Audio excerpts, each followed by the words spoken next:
오늘 말씀은 느헤미야 13장 1절부터 14절까지입니다. 그날 모세의 책을 낭독하여 백성에게 들렸는데 그 책에 기록하기를 암몬 사람과 모압 사람은 영원히 하나님의 총회에 들어오지 못하리니 이는 그들이 양식과 물로 이스라엘 자손을 영접하지 아니하고 도리어 발람에게 뇌물을 주어 저주하게 하였음이라. 그러나 우리 하나님이 그 저주를 돌이켜 복이 되게 하셨다 하였는지라. 백성이 이 율법을 듣고 곧 섞인 무리를 이스라엘 가운데에서 모두 분리하였느니라. 이전에 우리 하나님의 전의 방을 맡은 제사장 엘리야십이 도비아와 연락이 있었으므로 도비아를 위하여 한 큰 방을 만들었으니 그 방은 원래 소재물과 유향과 그릇과 또 레위 사람들과 노래하는 자들과 문지기들에게 11조로 주는 곡물과 새 포도주와 기름과 또 제사장들에게 주는 거제물을 두는 곳이라. 그때에는 내가 예루살렘에 있지 아니하였느니라. 바벨론 왕 아닥사스다 32년에 내가 왕에게 나아갔다가 며칠 후에 왕에게 말미를 청하고 예루살렘에 이르러서야 엘리야십이 도비아를 위하여 하나님의 전 뜰에 방을 만든 악한 일을 안지라.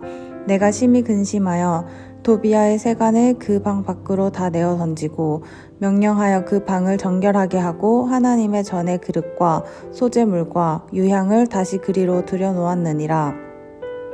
내가 또 알아본즉 레위 사람들이 받을 몫을 주지 아니하였으므로 그 직무를 행하는 레위 사람들과 노래하는 자들이 각각 자기 밭으로 도망하였기로 내가 모든 민장들을 꾸짖어 이르기를 하나님의 전이 어찌하여 버림바 되었느냐 하고 곧 레위 사람을 불러 모아 다시 제자리에 세웠더니 이에 온 유다가 곡식과 새 포도주와 기름의 11조를 가져다가 곳간에 드림으로 내가 제사장 셀레미야와 서기관 사독과 레위 사람 브다야를 창고지기로 삼고 mat단야의 손자 삭굴의 아들 하난을 버금으로 삼았나니 이는 그들이 충직한 자로 인정됨이라.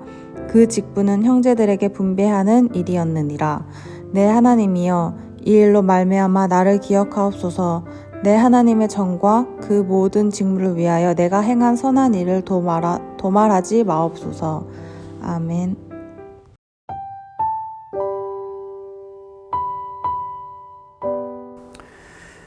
느헤미야는 페르시아의 고위 관료였습니다. 페르시아에 살던 그가 조상들이 살던 예루살렘이 성벽도 없는 채 위험에 노출되어 있다는 소식을 듣습니다.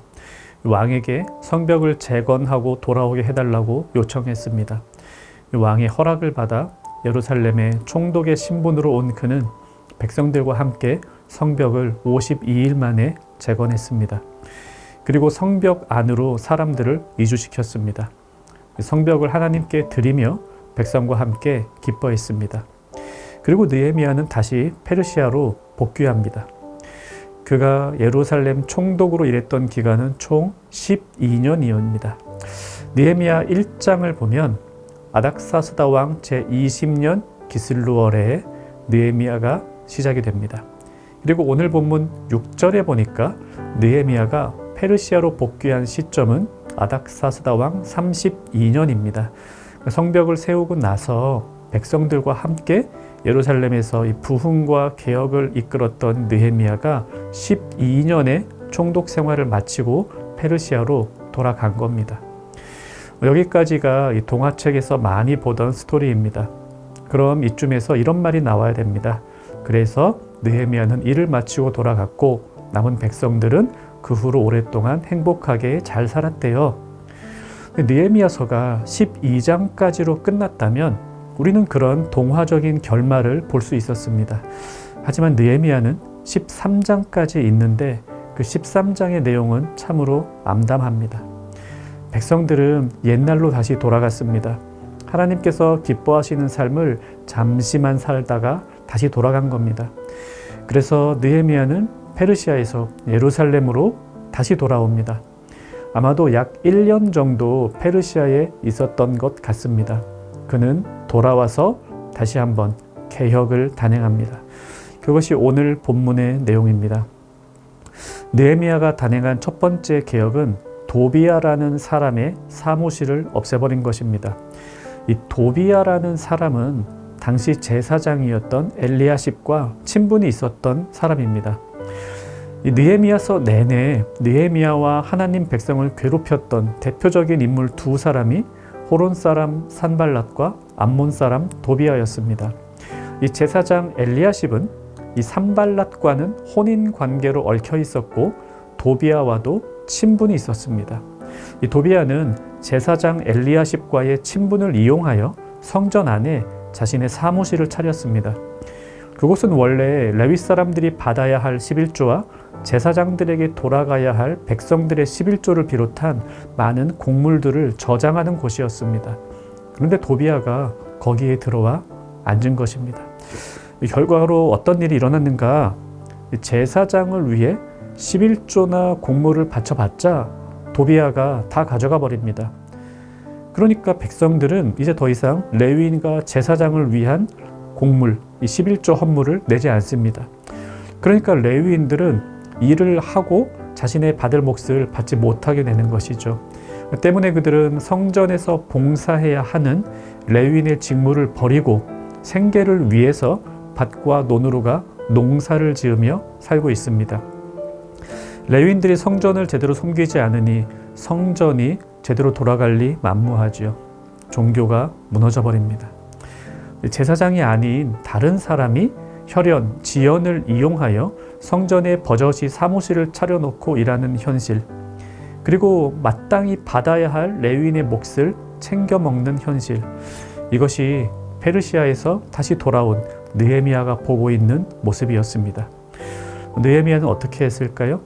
성전 안 도비아가 불법적으로 사용하던 방에 있던 그의 모든 집기들을 집어 던졌습니다. 그리고 그를 내쫓았습니다. 이런 일들은 종교적으로도 하나님의 명령을 준행하지 않는 처사였지만 사회적으로도 불합리한 일임을 우리는 잘 압니다. 혈연, 지연, 학연의 문제, 우리나라에서도 끊이지 않는 부정부패의 온상이죠. 앞으로도 우리를 많이 괴롭히게 될 수도 있습니다. 심지어 교회도 그럴 수 있습니다. 교회 안에서도 그런 일들이 벌어질 수 있고, 무엇보다 교회인 우리가 일터와 학교에서 그리고 동아리에서 그런 일에 가담할 수도 있습니다. 참 쉽게 사라지지가 않습니다. 공평한 인간관계 대신 혈연, 지연, 학연으로 뭉쳐진 불합리성이 사회에 만연하는데 우리들, 이 교회 다니는 사람들도 일조할 수 있다는 사실입니다. 그리스도께서는 사람들 사이에 있는 막힌 담을 허무셨습니다. 우리가 에베소서에서 분명히 십자가의 사역을 보았죠. 그는 우리의 화평이신지라 둘로 하나를 만드사 원수된 것 곧 중간에 막힌 담을 자기의 육체로 허시고.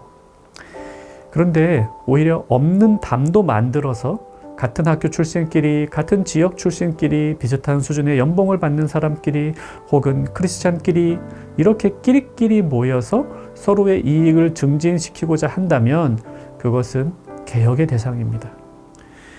자신의 지인을 봐준 예루살렘의 대제사장 때문에 예루살렘 거민들의 삶은 무너졌습니다. 종교가 무너지고 정치와 경제도 함께 무너졌습니다. 이 혈연과 학연, 지연 등으로 사람을 나누는 일은 그리스도께서 행하신 일에 반대됩니다. 그분은 막힌 담을 허무시고 하나로 만들어냈습니다. 하지만 혈연, 학연, 지연이 만들어내는 것은 없는 담도 만들어 사람을 분리하고 구분해버립니다. 우리는 그렇게 하지 않아야 합니다. 그리스도께서 하셨듯 완전히 다른 사람들도 하나로 만드는 그 일에 우리는 동참해야 할 것입니다. 말씀 생각하며 기도합시다. 혈연, 학연, 지연 등 어떤 이유로도 사람들을 나누고 평가하지 않게 하소서.